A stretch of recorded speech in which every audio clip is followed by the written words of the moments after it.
this is the next chapter, and I'm your host, Fred Hughes. Once again, we're here to talk about books.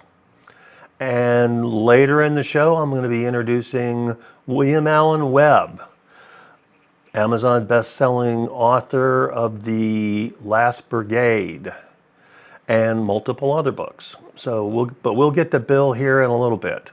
One of the things I decided I wanted to do each week is talk about things that are new in the world of either books or publishing or whatever. So we're going to start with this week's bestsellers on Amazon. And reading through these bestsellers, it tells me immediately I am writing the wrong stuff. So here are the top 5 books on Amazon as of this week. And these are in units sold. First Lie Wins by Ashley Elston. That's a women's mystery book originally published on January the 2nd, 2024. Number 2 is Fourth Wing by Rebecca Yarros. And that's a dragons and mythical creatures category book written on May of last year and still number 2 in the bestseller rankings. Number 3 is Iron Flame by Rebecca Yarros again. And that's a romantic and epic fantasy book. Number 4, The Heaven and Earth Grocery Store by James McBride. And that's a Black and African American literary fiction written on August the 8th of last year. And number 5, and this is the one that impresses me the most in the bestsellers, is A Court of Thorns and Roses by Sarah J. Maas. That's a fantasy romance book that was released in May of 2015. So this book is 8.5 years old and is still number 5 bestseller on all of Amazon. And that's the number 5 book out of over 3 million books on Amazon. Okay. New releases on Amazon. These are the top 5 new releases on Amazon as of this week. Number 1, a name that is well known to many, House of Flames and Shadow by Sarah J. Maas, a fantasy romance. The Exception to the Rule, written by Christian Loren, which is a contemporary romance. Are we seeing a common thread here? The Bad Weather Friend, the first book out of something I could have written by Dean Koontz, well-noted best-selling author in whatever category you want to talk about, a supernatural thriller, and that's number 3, and that's a re-release of that book. 4, The Worst Wingman Ever by Abby Jimenez. That's best-selling in the 90-minute romance short reads category. And number 5, Last Night by Luann Rice, which is a domestic thriller. So, we talked about 10 books, and literally 3 of them are romance,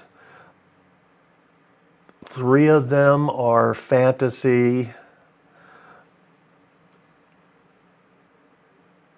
8 of them were written by women and 2 by men. So, see what I was talking about last week when I talked about the top categories to write books in, as far as these books sell, I said action and adventure / mysteries / thrillers, romance and mystery, horror, and literally all 10 books that I talked about fit into one of those categories. Science fiction, I had to go down the list. I had to go down to like 27 in bestsellers on Amazon to find one written by a science fiction writer. Fantasy rated a little higher than that. So that's it for the news. Now on to guest author on today. And that's going to be the routine rather than not. I will typically try to have an author on the show each week or an industry expert to discuss various things concerning books and publishing, whatever. This week's guest is, I'm proud to say, is a close friend of mine, William Alan Webb, well-known author in the military science fiction world, best known for his Lost Brigade Universe books, which are all bestsellers. He's also writing thriller noir book series set in New Orleans. He's also in the midst of either publishing, putting out, whatever, his first book in a Christian science fiction series, which is exciting to me. And he's also the lead author in the Hit World Valkyries Initiative series of books that he's relaunching as a new publisher, but we'll get him to talk about that. So here's William Alan Webb, the infamous William Alan Webb. So welcome to the show, Bill. Oh, you've been talking to my wife. So, how you doing? I'm doing great, and I'm so pleased that you agreed to come on the show. You're the first guest, and when I picked up this gig, I always intended that you would be the first guy on the show. Well, so why don't you tell the audience about the Lost Brigade universe? Because that's what you're best known for. The Last Brigade universe. Yeah. So I was trying to think and I've always tried to think of a quick way to explain this. Envision that we are in the year 2075. And starting in 2025, the world spiraled into chaos, wars, pandemics, you name it. And by about the mid 2030s, most of the societies we know had come to an end. China had collapsed, the United States had collapsed, billions of people had died. But leading up to this, there had been some people in the United States who, for their own purposes, found a way to keep soldiers, very experienced soldiers, in cryogenic sleep. The idea had been that people who maybe were getting out of the military and didn't have a family, or had lost their family, or didn't, for whatever reason, they were recruited to go into cryogenic sleep against the day they might be needed again. And a large number of them said yes. They're heavily armed because if the United States has anything, we have plenty of weapons. When the M16, for example, was replaced by the M4, well, we had a lot of M16s, and some of them wound up in this secret base in Arizona, inside of a mountain. So when the brigade they're supposed to be awakened when things are going belly up and they're needed. But when they actually are awakened, it's by accident, and it's 50 years later. And there is no country, there is no real organized government anywhere in the world. There are bad guys. There are warlords, and there's a radical Muslim sect down in Texas that's not actually Muslim. I want to make that clear. These aren't what you would consider normal Muslims. They are actually part of a CIA program that got out of control. And so it's all about, what do you do then? And how do you resurrect the country? Internally, there are debates between part of the people who organized all of this did so that they could then be rulers of the world using this one last organized military unit. But then there's other people in the unit saying, yeah, that's not what we signed up for. And so there's a lot of internal conflict and hopefully a lot of fun. Well, I mean, I remember, and it seems like just yesterday, but when I picked up the book when it first came out and loved it and basically couldn't wait for the next ones to come out. So I was hooked early on. And what would you classify the series as? Post-apocalyptic, mill I sci-fi, call it I call it alternate future history. alternate view or history? Okay, we're going to put a pin in that because we have to take a break and pay some bills. But we'll be back with William Alan Webb right after the break.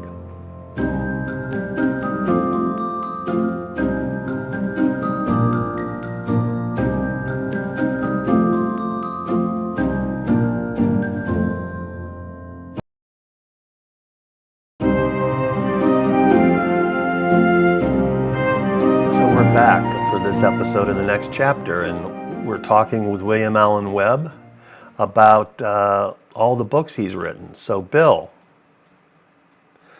your Last Brigade books and your universe, there's a bunch of books in there. You know, how many books do you have in the core series? I know you've got some Splinter series that you're running, and you've got some anthologies. So why don't you tell us about those? All right. So the core series, what most people call the core books, there are six, with a seventh coming in April. And I'm trying to write at least one of those a year. They're bigger books. Sorry, they're bigger books, and so they take a little bit longer to write, and then organizing them takes a long time. There is a prequel to those, and they all start, by the way, all of those books and many in the series start with the word standing. That's just kind of become a thing. The first book as a prequel is called Standing at the Start, and it's kind of one of those that if you read that, now you understand where everything is coming from. It's not required, but it's part of kind of a quasi part of that. Around that, there's a series called Task Force Zombie. And this is not zombies with undead and all that stuff.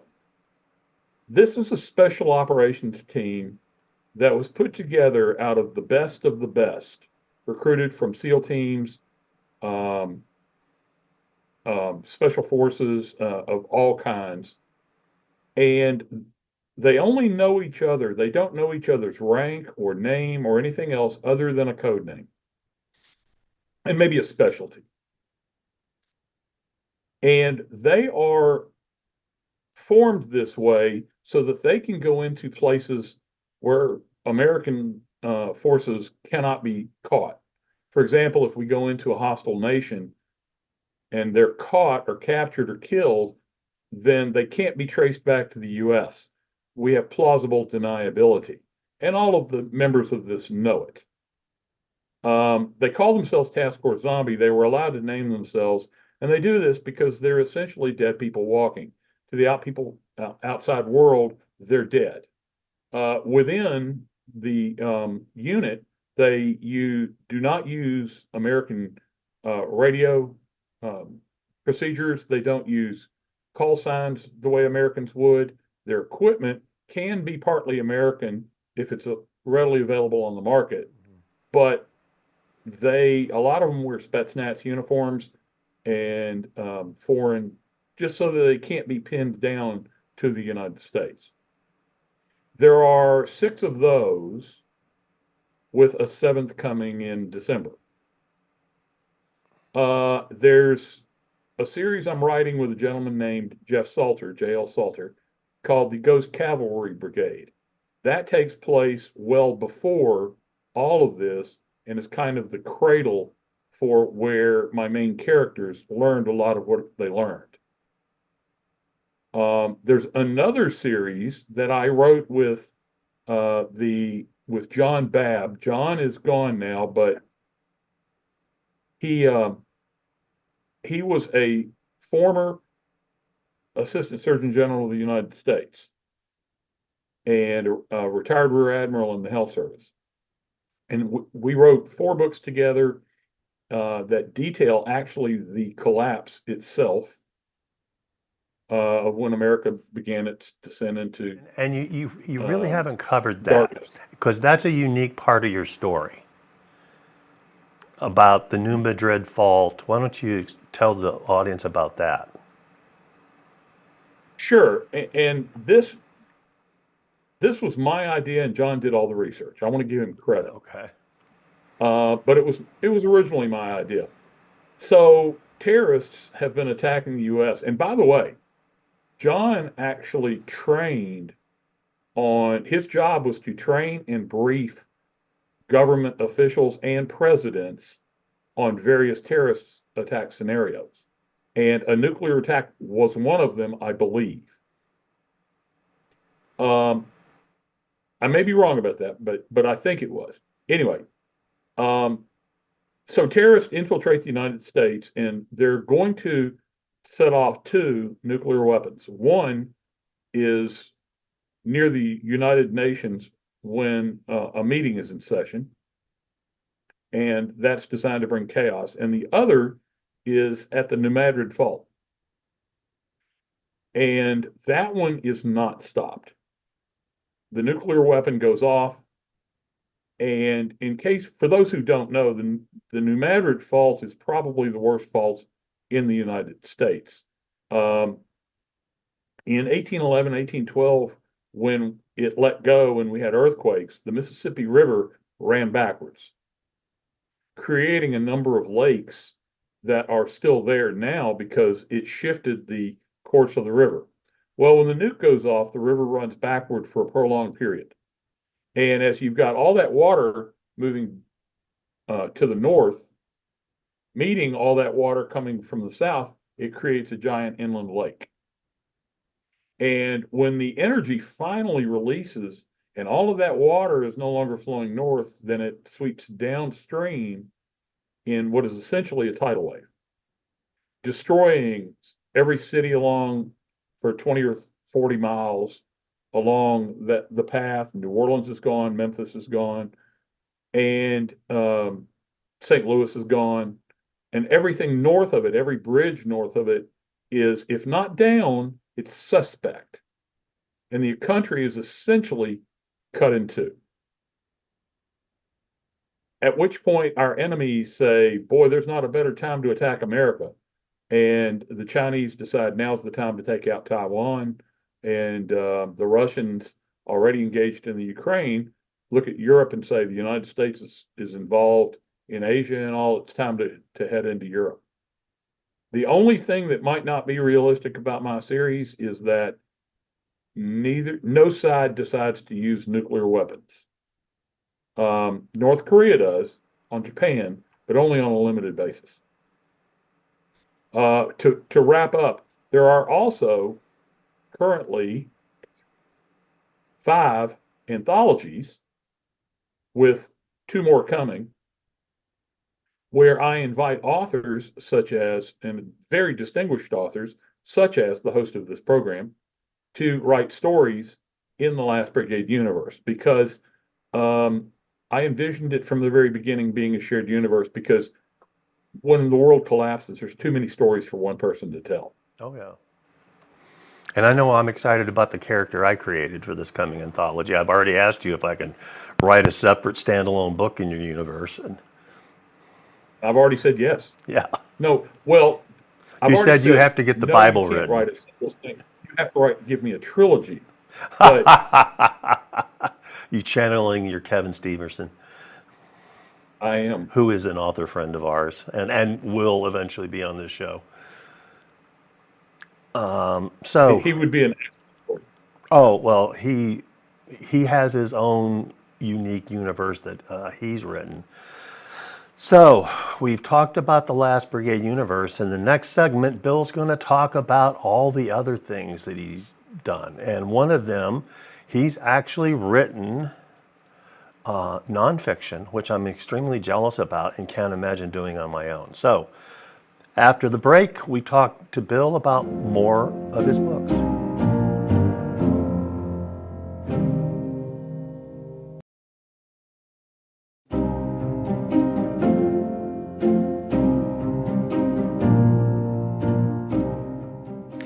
Well, we're back, and hopefully we made enough money to keep the lights on and finish this show. So we're talking with William Alan Webb, best-selling Amazon author. So, Bill, we talked about Last Brigade Universe. I want to talk about something a lot of people don't, that's new for you. I know you've been trying to do this for a while. Mhm. Your Christian science fiction series that you're getting started on, because frankly, I'm excited about it. It's not something you hear a lot about. So tell the audience about why you're writing it, and, well, maybe even better, what led you to write it.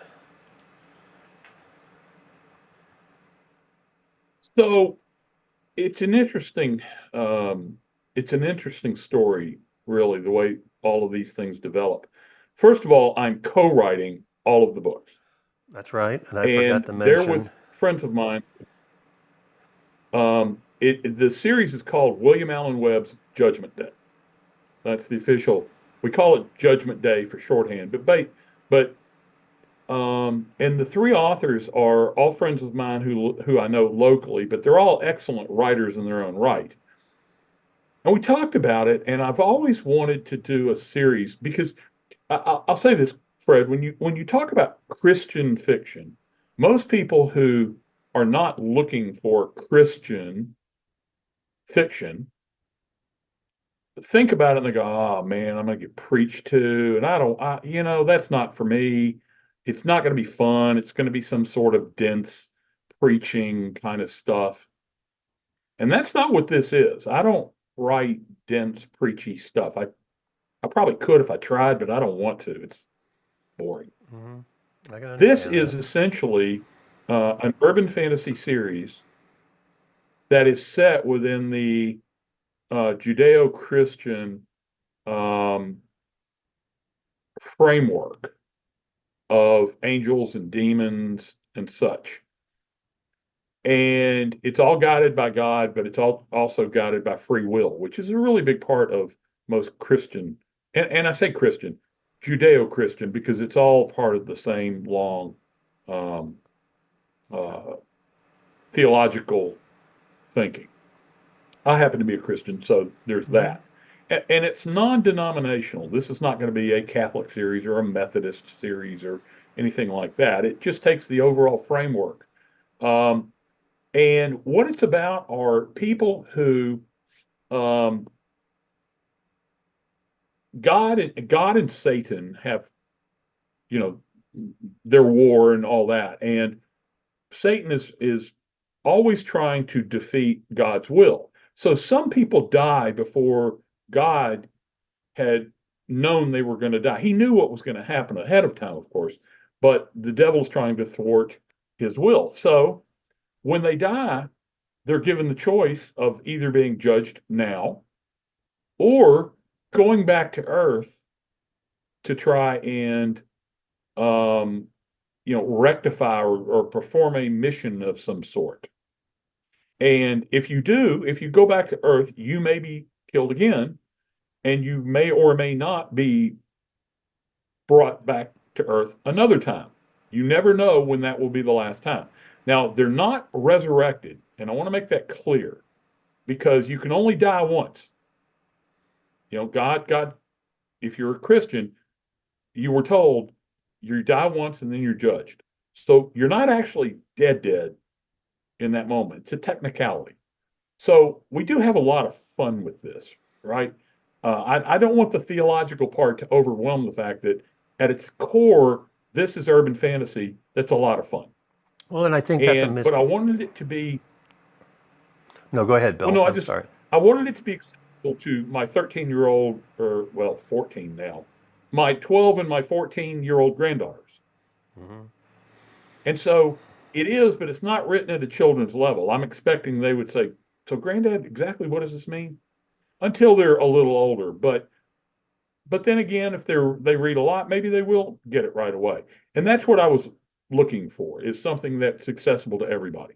And I mean, I've actually gotten comments on my first series where people have said, "Hey, we appreciated the fact that there was no vulgarity, there was no, rampant sex, or graphic violence or any of the rest. I mean, you can write a core Christian book that's entertaining and interesting to people and do it so that it's clean. I mean, all of us see, You can. a perfect Yes. example of some of the network comedians that we see out there and, dropping F-bombs all over the place. And it's like, to me, that's just not entertaining. And the same thing goes for novels. I mean, people drop, okay, fine, I was in the service for 20 years and I might have dropped an F-bomb or two in my time, but, you can write a book that's good and clean that people with good Christian values can read without any issue. And I think that's what you're You striving can. for. I mean, it's exactly what I'm striving for, Fred. And sure, I use F bombs in my work, and in some of my other, because a Marine in combat, being shot at is probably not. I know what you're saying. Um, but regardless, that's what I was wanting for. I'm being told that my internet connection is unstable, by the way. Okay, you're still Um, looking fine. So, okay, good. Um, so that yes, that's exactly what I was going for. Is let's have fun with this and let's make it accessible to everybody. okay, now you have some other works that are out there. Your Hit World and Valkyries books that you have out there. Yes. Your noir books that you're co-writing with Kevin Steverson. But here for the tail end of this segment, I want to talk about your nonfiction stuff, Okay. which I am both envious and like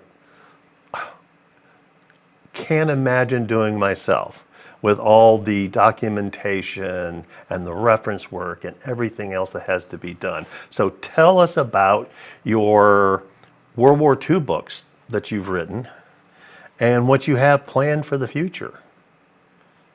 Okay. So far, I have two books on what I would call hardcore World War II, and they are set on the Eastern Front, the Russia versus Germany, and both are about um, battles, and well, one's a campaign, one's a battle that are underserved. They are there's books about them, but they're not really generally known to the public. And the books that are available, in one in particular, there's no book in English that was doing anything close to what I did. Um, there's several books in German, which I read and had to translate for myself. One is called Killing Hitler's Reich, the Battle for Austria, 1945.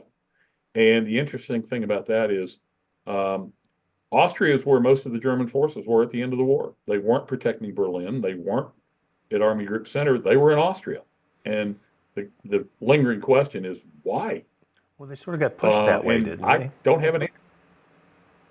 I'm sorry. They sort of got pushed that way, didn't they? No, Oh, no, they were stationed there by Hitler. huh. Um, they were sent. The story is, and then, well, there's a second book just to finish the question Okay. called Killing Hitler's Reich, the Battle for Luki, 1942 to 1943, which is another pivotal battle that very few people know anything about. Um, Late in the winter it happened simultaneously with Stalingrad. Right. And so Stalingrad has gotten all the attention. The interesting thing about that is that Stalingrad was meant to be the sideshow. It was not meant to be the major attack for the Russians. The major attack was supposed to be Operation Mars and the attack on the Arjev salient with Veliky Luki as part of that. And that failed. Operation Mars did. So it never got the attention, whereas Operation Uranus, which was Stalingrad, succeeded. Anyway, Um, you asked about the units being pushed back into Austria. They were actually in Hungary because Hitler, I think, knew that defending the Reich was not ever going to win the war. Now, he was still trying to win in 1945. And by winning at that point, I think what he wanted to do was reach a point of negotiating from strength. Mm-hmm. And so there was no other place that he could take what little striking power he had left and deal any kind of decisive blow, except maybe in the South. So that's where he moved all his forces. Um, well, yes. So he moved there. It was actually the only time in the entire war. Okay. We'll be right back.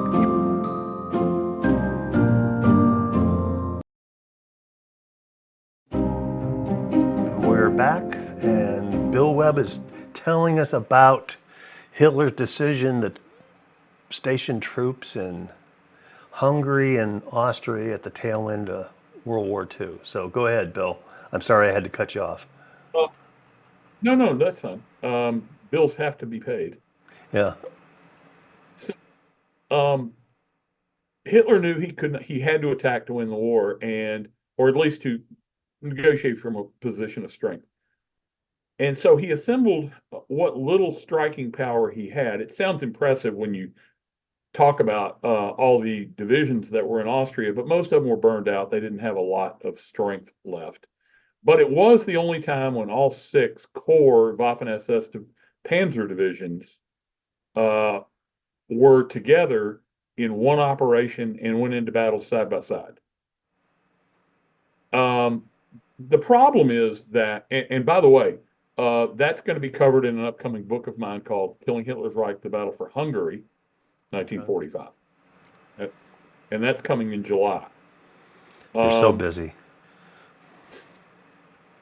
And anyway, just to make a long story short, he attacked in dreadful weather when the tanks could not even drive on the fields because they sank up to their turrets. And he kept attacking until what little strength had been remaining to them had been destroyed, mostly the infantry, at which time the weather dried and the Russians launched a counterattack that smashed what was left and sent them reeling into Austria. There was no way to transfer them anywhere else because they were retreating too fast. The only reason they weren't surrounded and destroyed is they retreated faster than the Russians could pursue. Okay. So, I warned you, I prepared some questions to ask you about you as an author, you as a writer. Okay. So, ebook, print, or audio? What do you use to enjoy the written word?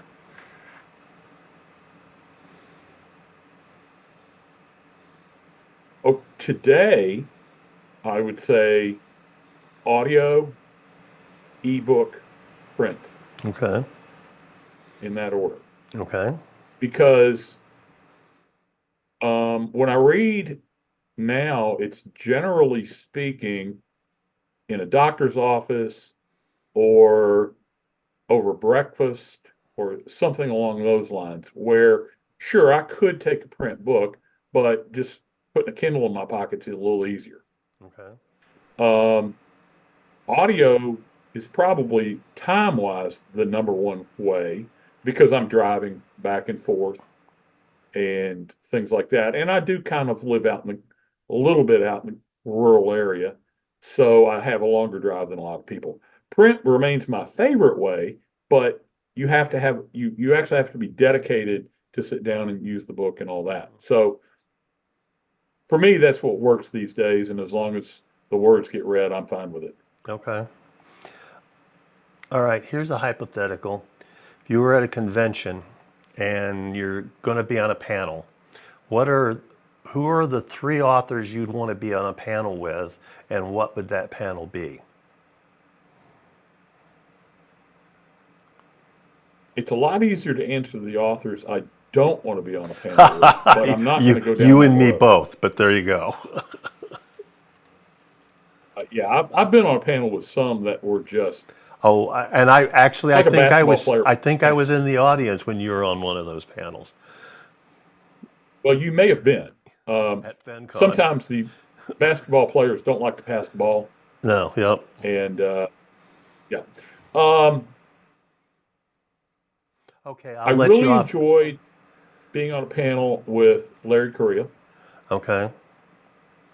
because Larry was very thoughtful in his answers, and he paid attention to the questions, and then he really answered them to the best of his ability.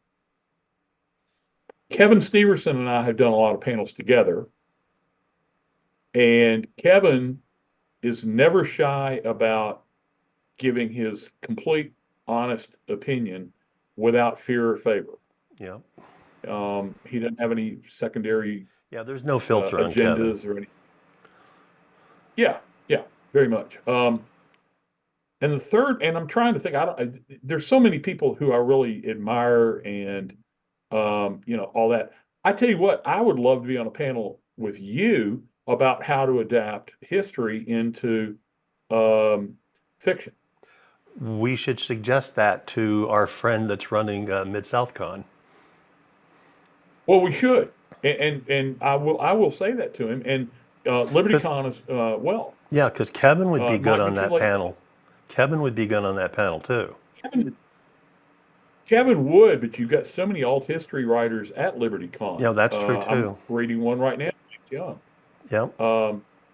So yeah, and the reason for that, and for your audience who may be listening, is that Fred and I at the last LibertyCon had a 3 or 4 hour discussion just rambling about history and what ifs and Well, all that kind of stuff. back in the day, I used to call myself an engineer by trade and a historian by passion, and it's now I'm sort of an author by trade and a historian by passion.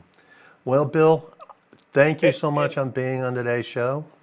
For those of you Thank you for having me. who want to reach out, why don't you give them the web address or where they can find your books, Bill? Um, sure.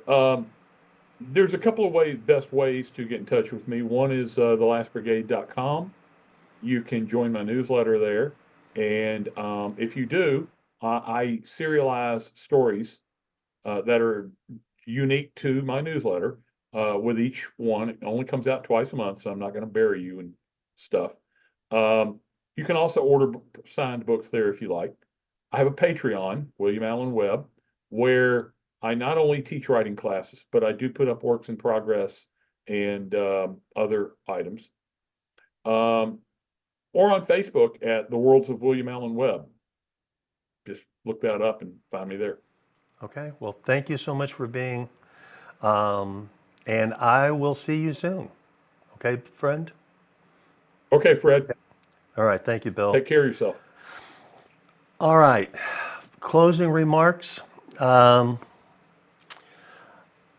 I've mentioned it. I'm a sailor. I'm a retired Navy guy. Spent a lot of time away from home. And in this last part of the segment, parting message is to welcome home the Carrier Strike Group 12 and the USS Gerald R. Ford, which just came home from an 8-month deployment.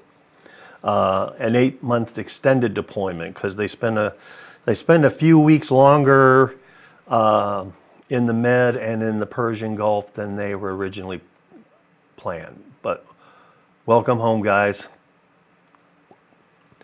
And that's it for this week's show. I'm Fred Hughes, and this is the next chapter. Thanks for listening.